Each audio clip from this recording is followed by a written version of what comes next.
Hey guys, welcome back to another video, and today I'm going to be showing you guys how to get iMessage and Airdrop on your Windows PC. So before we get started, make sure to hit that like button and subscribe, and yeah, let's get straight to it. The first step is to go to the description below and open the link that says Intel Unison. From here, you want to click the Get and Store app, and then click Open Microsoft Store.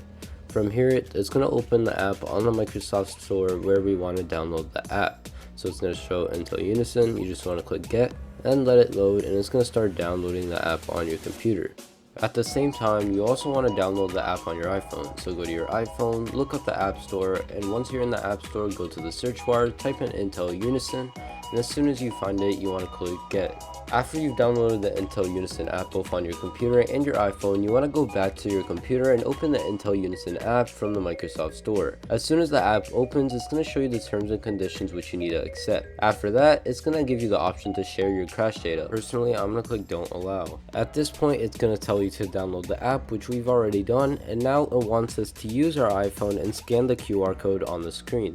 So going back to our phone, we're going to go ahead and open the Intel Unison app and do the same steps we've already done on our computer.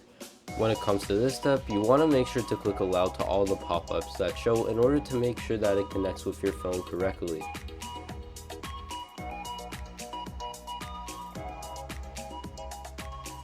Once you get to this step, you want to click scan QR code, allow, and then take a picture of the QR code on your computer. At this step, you want to make sure the code on your phone is exactly the same code that you see on your computer.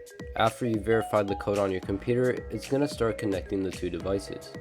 Personally, I had an issue where Bluetooth was turned off on my computer, so I had to enable it before I could get it working.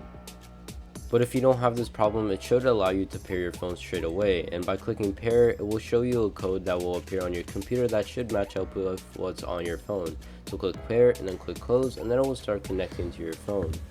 Now you should all be set up. Now you can receive calls on your computer, send messages through iMessage, and even airdrop calls between your PC and your iPhone. I hope you guys enjoyed that quick little tutorial, and if you did, make sure to hit that like button and subscribe, and thanks for watching.